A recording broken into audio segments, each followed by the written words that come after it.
Olá, minha gente, Nelson Sartori aqui com vocês em mais um programa Crônicas da Vida, falando com gente inteligente. E hoje eu trouxe aqui uma pessoa muito interessante, muito importante, que é a doutora Ana Cláudia Souza de Moraes, falou assim, uma profissional da saúde, que vai trazer para a gente o quê? Informações importantes, mas quais informações? A gente quer ouvir ela de lá, do outro lado, do lado da verdade, do lado que está vendo o que está acontecendo todos os dias, sabe? Para a gente entender um pouquinho como é a vida de fato do profissional da saúde dentro desse momento, dentro das coisas que estão acontecendo, tá? Ou seja, como é que ela se posiciona, como ela se situa, e como, de fato, está sendo visto tudo isso. Vamos lá, Cláudia, tudo bem? Boa noite, Nelson. Boa noite, pessoal. Tudo bem? Tudo bem? E aí? Como é que é essa brincadeira de ser profissional da saúde num momento como esse que acho que ninguém esperava passar por isso? Diz aí. Não, não esperava mesmo, né? É assim, no começo foi muito assustador, ainda a gente tem bastante medo, mas eu acho que no começo, que a gente ainda não tinha noção nenhuma do que ia acontecer, né, de como era, de não ter experiência de nenhuma dentro do Covid, né, foi muito assustador, né? E ainda é, né? Mas a gente agora você percebe algumas coisas, vai ouvindo, tenta se atualizar. Eu digo tenta porque assim é muita informação, muita coisa nova e muitas vezes a gente não tem como estar totalmente atualizado. Você vai pegando as coisas que são mais confiáveis, né, no sentido de aprendizado, quer dizer, artigos que os outros colegas mandam e que você vai atrás, mas dentro de redes confiáveis, né? Mas assim, a gente tem bastante receio de tudo isso que está acontecendo.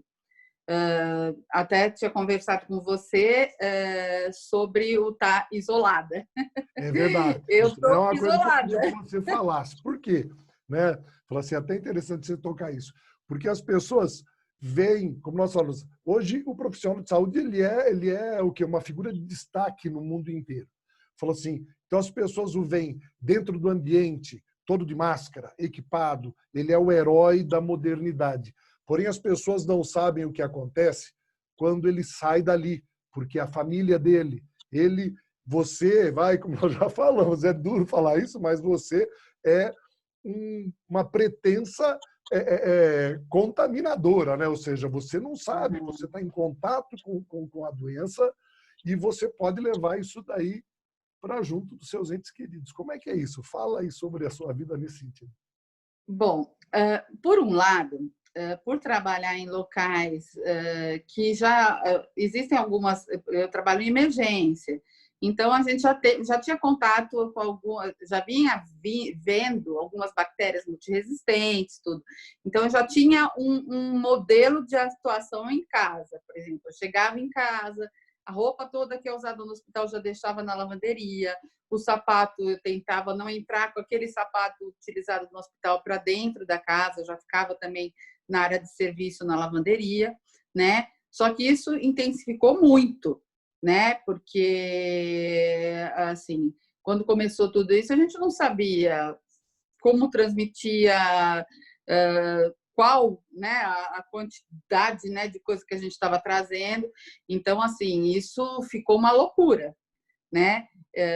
E como eu tenho muitos amigos e tudo, por exemplo, que tem muito medo de chegar próximo à família, né? Por exemplo, abraço e beijo nem pensar. Mas, assim, às vezes até chegar próximo mesmo, né? Porque a gente tem receio de transmitir, por exemplo, estar numa fase assintomática e estar transmitindo para a família, né? porque assim, o principal disso tudo é o assintomático, que transmite alguns dias antes dele ter sintoma, né?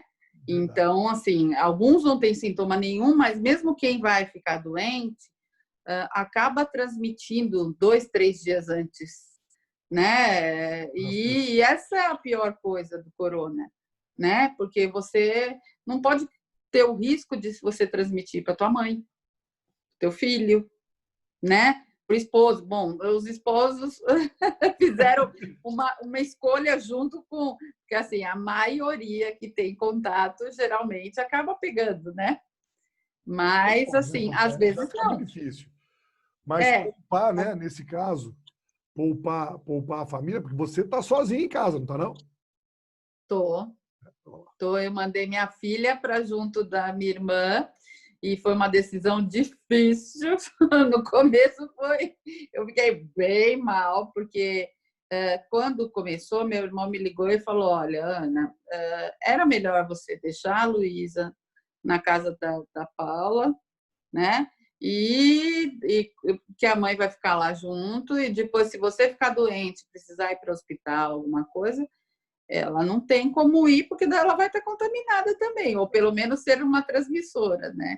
Sim. E daí, no começo disso tudo, eu mandei, despachei ela para lá, né? Então, esse aspecto que eu acho que é complicado, que as pessoas não entendem, tá? Que o quanto está sendo sofrido para os profissionais. Por quê? Porque essa daí é uma realidade não só sua, mas de todos que vivem. Mas eu tenho como fazer isso. É assim, eu tenho amigas que tiveram e a filha teve. E assim, a criança, tudo bem, responde melhor, né? Mas assim, ela teve, a filha teve, e daí até para ir fazer compras, quem né, poderia ir?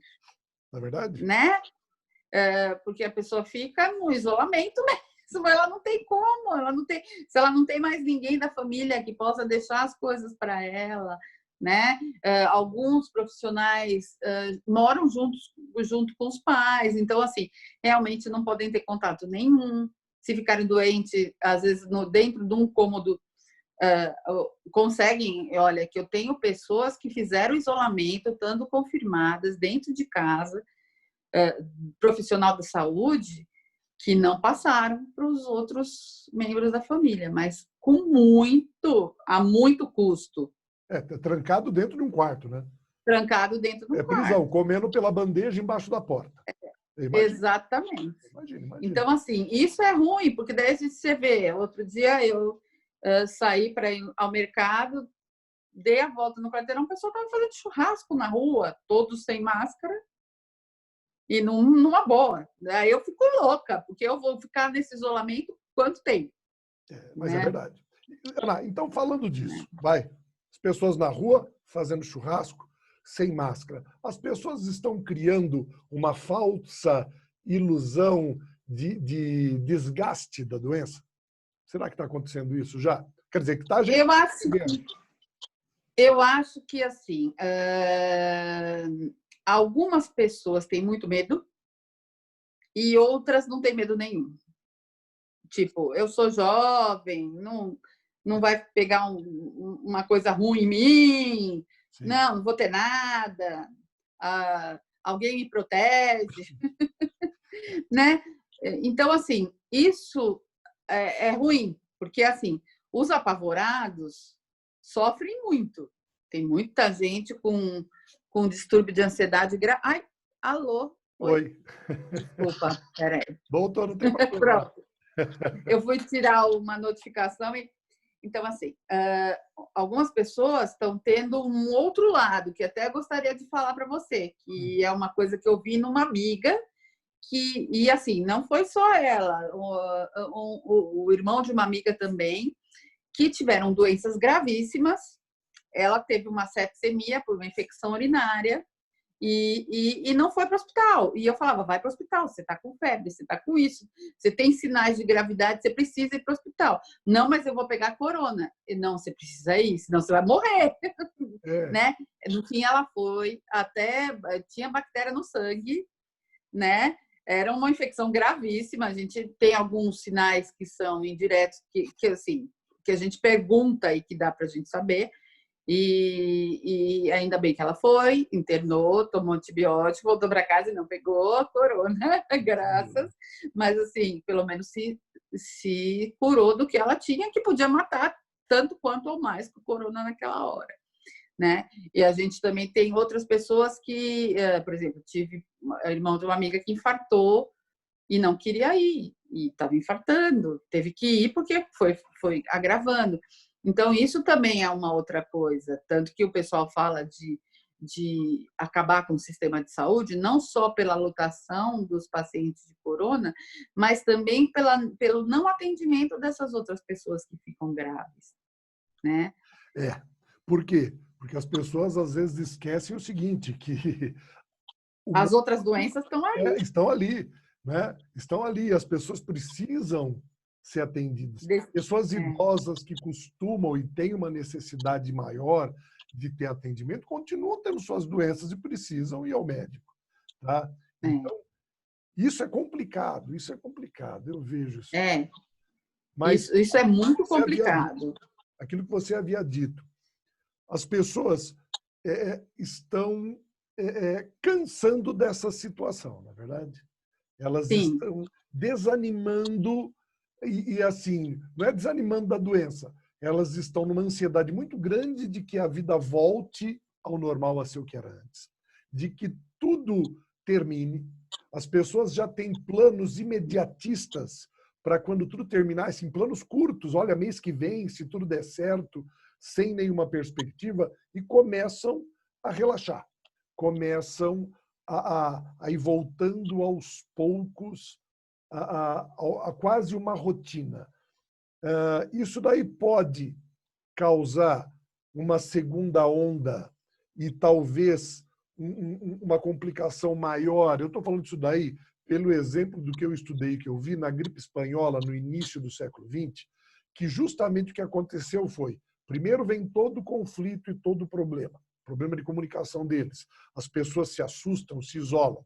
E, de repente, começam a entrar nessa síndrome de crença de que as coisas podem passar e que começam a voltar a uma vida normal e, de repente, são acometidos justamente por uma onda muito mais forte, porque a contaminação é muito maior agora do que era no começo, não é assim? Existe muito mais. Sim, porque tem muito mais gente contaminada, né? E o risco de se propagar com maior rapidez é bem maior. Isso é verdade? Procede?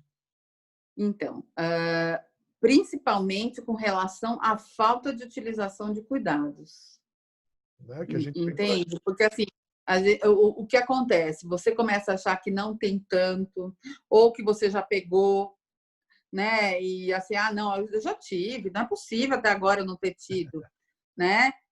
Tem, assim, a gente vê isso até em colegas, eu já tive, é porque eu tive gripe, eu tive diarreia, eu tive isso, eu tive aquilo, e depois, mais tarde, vem a pegar de verdade. Entendi. Né? E ver que não era bem assim, né? Não era tão simplesinho assim, né? E assim, eu acho que a falta do cuidado, né? Essa coisa, abandonar o autocuidado e o cuidado com os outros, pode ter um risco grande, sim. Porque a gente não tem, por exemplo, eles estão dosando, estão fazendo teste, né? Mas mesmo o teste não revela muito quem, né? Você tem que pegar o teste numa época que a pessoa está propícia a ser diagnosticada, né? O teste, eu estava vendo ontem, tem um corte, né? Tem uma faixa que o teste já não pega mais, entende? Então, assim, você baixou um pouco o anticorpo, não significa que você não teve, mas ele já não dosa mais que você. Então, quando que a gente tem que fazer o teste? Em que momento se faz esse teste? Só então, o SUAB, 2, 3 dias depois do contágio com febre, né? Assim, do início dos sintomas. Já as imunoglobulinas, o pessoal ainda questiona muito, que tem que ter um tempo para fazer. Tipo, ai meu Deus, média de... Bom, isso eu tenho duas, né? Já dosar imunoglobulina tem que ser bem mais para frente para pegar, Entendi. né? Então, assim, não adianta 6 dias. Tem algumas pessoas que falam 6 dias, mas tem pessoas que não apresentam ainda após 6 dias. Então, tem que fazer novamente. Então, assim, tem uma dificuldade com essa testagem também, Não é? A né? gente ouve isso daí muito de pessoas que foram lá, testaram positivo, aí refizeram o teste, depois testou positivo, vai fazer, deu negativo. Falou, Deu negativo. por quê? Porque teria sido feito num momento em que aquilo apresentou e quando refez o teste já havia passado o momento e não apresenta mais? Ou foi erro? Quer dizer, tudo isso pode acontecer? Então, assim, os testes que não têm uma coisa por trás, né, uma instituição boa, tudo, assim, eu não faria, Entendi. porque realmente pode haver falso positivo, tudo. Só que, por exemplo, se a pessoa teve sintomas realmente, né, fez o teste, deu positivo e depois negativou, isso pode acontecer. E não por um erro, porque eles estão ainda investigando isso. Eles acreditam que essa imunidade dure muito pouco tempo e que esse corte já não veja mais. Ele não é tão, não é que não é tão específico, mas que ele tem um nível de anticorpos que ele já não pega no teste. Né? Então, nesse ponto, fica difícil, né? Você afirmar não teve. Teve, E corre o mas risco da já pessoa pegar negativou. novamente? Não se Então, sabe. é outro questionamento. Antigamente, o pessoal falava que corria, né, com os artigos de fora, tudo. Isso assim, o que eu pergunto, eu não sou infecto, eu sou clínica. Sim. E eu pergunto para as minhas amigas que são infecto, elas me mandam artigo, tudo. E eles estão investigando porque eles estão chegando à conclusão que pode se pegar novamente por causa dessa coisa de não se manter o anticorpo. Entendi. Né? Mas isso não tudo não existe ainda um histórico está... agora. Oi? Existe algum histórico disso acontecendo? Não, né? Não, ainda eles não estão tem... investigando se isso pode acontecer. Sim, tá. Né? Exatamente por ter visto a pessoa, na hora dos sintomas agudos, uns 10 dias depois, ela apresentou a imunoglobulina, mas depois, mais para frente, ela não mostra mais. Entendi. Né? Por exemplo, feita a vacinação da gripe, ela tem que ser feita todo ano, porque tem cepas novas, tudo, né? No caso do corona, eu acho que não é nem só isso, é o próprio teste, né? Estava ouvindo um artigo que o próprio teste ele tem um corte baixo. Então, assim, caiu um pouco o nível no sangue desse anticorpo, ele já não dosa mais. Isso significa que ele pode estar exposto novamente, né? Está suscetível. Outra coisa, vamos lá na máscara, né? Vamos falar sobre esse escudo protetor, né? Porque hoje em dia a gente vê as pessoas assim, elas criaram mais uma concepção de que a máscara é o isolante absoluto, né? Ou seja, ela tem algumas atitudes. Eu ando na rua de máscara, ótimo. Chego em casa, lavei as minhas mãos, fiz todos os cuidados, eu não pego, tá? Eu não pego. Por quê? Porque eu estou absolutamente protegido com a máscara. Mas a gente já conversou um pouquinho antes, eu queria que você falasse sobre isso, que é o caráter justamente da máscara ter essa via de mão dupla, da proteção para mim, eu que uso a máscara, e a proteção dos outros que estão perto de mim também. Por quê? Porque eu acho que é preciso criar uma consciência de conjunto, de que eu me protejo dos outros, mas eu preciso proteger os outros, e que a máscara tem essa dupla função, né? Que eu devo usar para não contaminar os outros e para não me contaminar. E hoje em dia isso acaba se tornando quase que uma questão ética, né? Uma falta de respeito eu me apresentar para as pessoas sem o uso dessa proteção, porque não é simplesmente eu não cuido de mim e eu faço de mim o que eu quiser. Na verdade, eu não estou cuidando de você também, não é assim? É. Não, isso assim, algumas tabelas, até da Unifesp, já mostraram, né? Tudo bem que tem diferença entre as máscaras. Por exemplo, eu cheguei a comprar algumas de pano até para andar aqui. Eu comprei a mais pesada, que é a N95. A gente recebe essas máscaras, mas assim, com receio, eu já cheguei a entubar paciente, tudo isso, então assim, depois que eu comecei a achar a máscara que eu considerava melhor para usar, eu cheguei a comprar algumas máscaras, né? Então, assim, eu estou me protegendo, mas assim, quando eu estou junto com uma outra pessoa sem máscara, eu corro mais risco, porque só eu estou protegida. Então, assim, o ideal são as duas pessoas usarem máscara e manter uma distância, né? Outra coisa, por exemplo, se você tá na rua, não tem ninguém a 10 metros, tudo, você não tem aquele desespero em lugares abertos, isso eles publicaram também, de estar utilizando a máscara, né? Mas, assim, enquanto você está com outras pessoas, você tem que proteger essas pessoas, né? Porque, às vezes, você não corre o risco de pegar, mas aquela pessoa, sim. Né? Esse é o cuidado com o outro, né? Que a gente vê assim. Porque assim, existem algumas pessoas que parecem que não vão pegar mesmo, mas não tem como a gente saber, ou vão ser só assim. Então, não vem escrito, né? Não vem, né? Que pena, que pena. Se fosse, já isolaria, só eu pego, então vai para lá. Olha, eu já tive, eu não vou. Eu já tive, não passo mais, ou já tive, estou passando. São todas as perguntas que não têm resposta ainda, não é? Falou, mas eu vejo isso, assim... Isso eles têm falado muito, que, por exemplo, acima de 14 dias a pessoa volta mais ou menos para a atividade, mas até uns 30 dias ela pode transmitir. Então, acho que tem que ter um infecto, ela tem que consultar alguém que vai fazer algumas, né, fazer o suave, ver se não está mais transmitindo, né?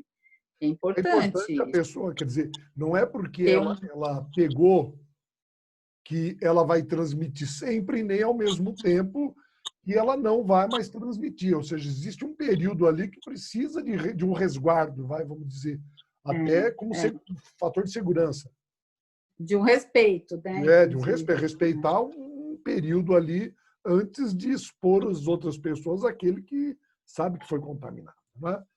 E é difícil isso daí, não é, não, Ana? É difícil por quê? Porque isso exige de todo mundo respeito coletivo, um comportamento ético íntegro, né? E a gente tem uma série de realidades ali que a gente vê e que é difícil de lidar. Por exemplo, muitas vezes uma população um pouco mais carente, ela vai encontrar maior dificuldade na relação da própria profilaxia, de prevenção e tudo mais, e, ao mesmo tempo, muitos convivem dentro de um conglomerado muito maior. Né? Isso daí, às vezes, é muito preocupante. Aí você vê alguém que mora com 10 pessoas. Eu trabalho também em hospital próprio para, né, Covid. E, assim, algumas pessoas, elas ficam até internadas para poder ficar isoladas, porque moram com 10 pessoas. Sim. Né? Não tem como então, assim, porque aí a chance de transmitir para outras pessoas é maior, né? Muitas vezes a pessoa já contaminou algumas dentro de casa, mas pode ser que não, né? Então, assim, isso também é importante, né? Você vê as diversas possibilidades, né? Não é todo mundo que tem irmãos para mandar as né? Não, os filhos, né? Não tem. Não, é verdade. Não, a gente vê isso daí. As pessoas, na medida do possível, né, tentaram criar o seu ambiente. Mas a grande preocupação é assim, no começo, as pessoas falavam assim, vamos fazer isolamento social. E a gente via, né, basicamente, as ruas vazias, quando a gente precisava sair até um supermercado, você via assim, uma preocupação muito grande, uma quantidade bastante reduzida de pessoas na rua, uma quantidade reduzida de automóveis na rua. E hoje, praticamente tudo está normal, né? Ou seja, normal, aquele o hipotético normal. As pessoas estão circulando como se isso não acontecesse. E eu acredito que, infelizmente, o que talvez alerte mais algumas pessoas é conforme a doença vai se aproximando dela, né? Porque enquanto está longe, ela ainda é uma hipótese. Quando está perto, que ela se torna realidade. Eu acho que é isso que o problema maior. Isso é as uma pessoas não triste estão vendo a realidade para alguns, né? Oi? Isso é uma triste realidade para alguns, porque em alguns, e assim, a gente tem visto, por exemplo, em outros estados, né? Eu tenho alguns conhecidos que comentam, né? Às vezes a pessoa quer vir para São Paulo para tratar, porque lá já não tem mais como internar, né? Eu tive um comentário recente até que uma conhecida estava ruim lá num dos estados do Nordeste e não tinha como ir para o hospital lá. Estava pensando em alugar um avião para vir para cá. Nossa. Né? Porque não. Então, assim, o receio sempre foi esse, né? Chegar num ponto que não tenha por onde. Né? Aqui em São Paulo, eu acho que o pessoal ainda respeitou um pouquinho mais, mas mesmo assim não foi como nos outros países, né? Aqui sempre foi um pouco aberto, né?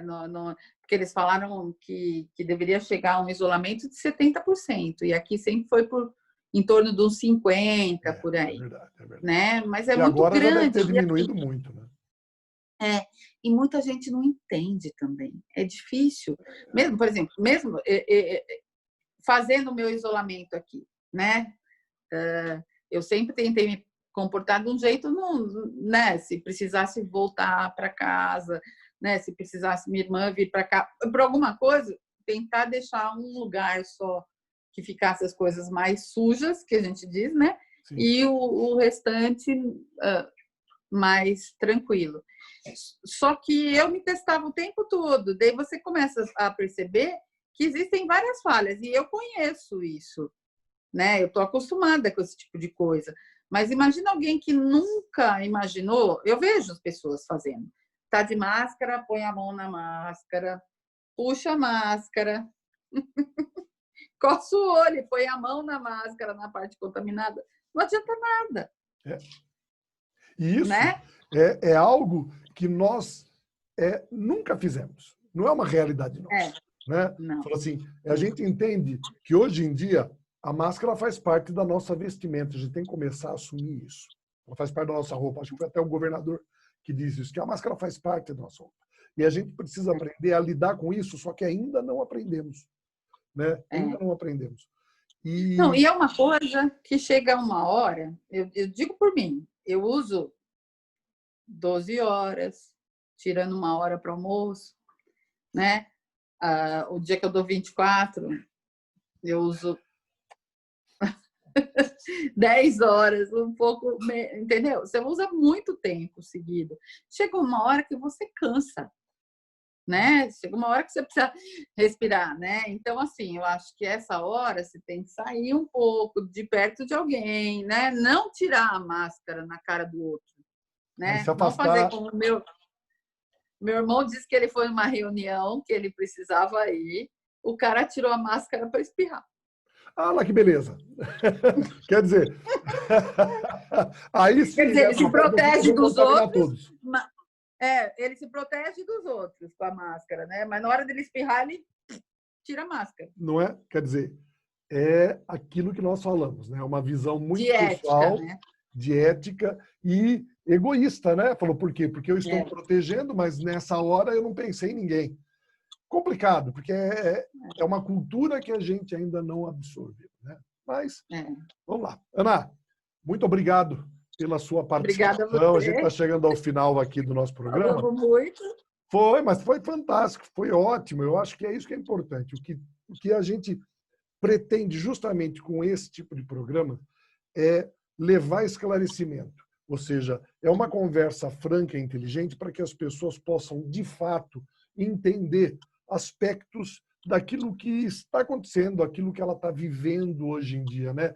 Porque o hoje vai continuar existindo amanhã. Amanhã nós estamos falando sobre outros assuntos, só que é importante que as pessoas saibam o que está acontecendo no mundo hoje, não é verdade? E ter respeito pelo outro, né? Principalmente. Isso é uma coisa que tem que ter, né? O que você não quer, eu sei, é sempre aquela coisa. O que você não quer para você? Eu não quero que alguém chegue perto da minha mãe e tchum! Não é verdade? Né? Então, não vou fazer isso com o outro. Não vou fazer. Mas eu acho assim. Por mais...